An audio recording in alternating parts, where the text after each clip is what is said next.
Bonjour et bienvenue ici sur le faisceau plan V de Vert, bienvenue sur Éole.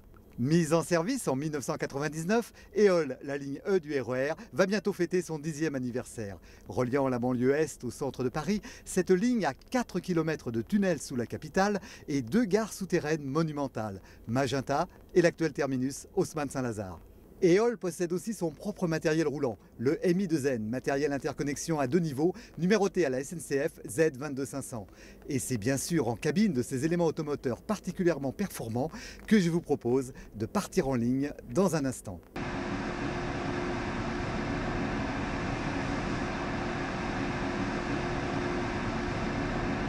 Je vous accompagne aujourd'hui encore Pierre Gassioche, cadre transport traction à l'unité de production Transilien de Paris-Est. Bonjour Pierre. Bonjour Philippe et bonjour à tous.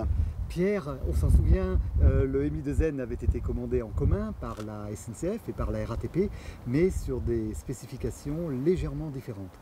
Oui, alors effectivement, pour le constructeur Alstom, il s'agissait de faire 2 sous-séries, une sous-série de 53 engins pour la SNCF et une autre de 17 engins pour la RATP. Les différences sont surtout en termes d'accélération. Donc la RATP possède une motrice supplémentaire sur chaque rame, alors qu'à la SNCF, on a privilégié la production d'air et donc nous possédons 3 compresseurs au lieu de 2 à la RATP. Merci Pierre, on va rejoindre maintenant Sébastien le conducteur.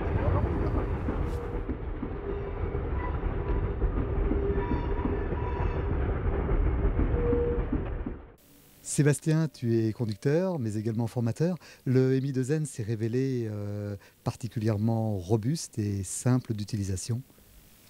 Oui, effectivement, nous on l'utilise pour former les stagiaires car c'est un matériel très simple d'utilisation. Et pour nous, ça a été aussi une grande évolution. Et en plus, du matériel assez robuste, éprouvé là, depuis 10 ans, et qui permet de contenir aussi un grand nombre de voyageurs, donc d'où la robustesse. Donc à peu près 1100 places assises et environ 3000 personnes aux heures de pointe, quoi. Donc c'est testé, approuvé. Pierre, tu as vécu la mise en service en 1999 d'Éole. Ce fut une petite révolution pour la région de Paris-Est. Oui Philippe, une grande révolution même, parce que en fait tout a changé sur la région de Paris-Est. Donc on a mis en place ce nouveau matériel, mais également on a mis en place tout ce qui va avec, c'est-à-dire des quais.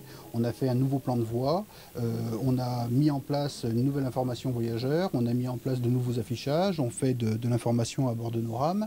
Donc vraiment ça a été une révolution pour l'ensemble de nos clients ici en Ile-de-France. Clignotement du SLD, c'est l'autorisation de départ. Déplacement du manipulateur de traction, la rame se met en mouvement. Nous quittons le faisceau banlieue de Vert. On vient d'entendre le son continu de relâchement d'appui. C'était bien sûr l'essai en marche de la veille automatique.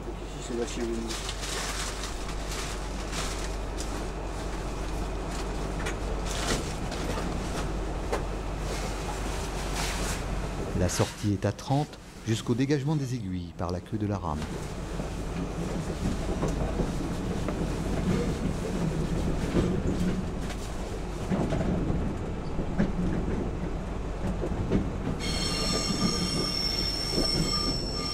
TIV à distance 60 et pancarte Z, repérant l'origine de la zone à parcourir sans dépasser la vitesse de 60 km/h.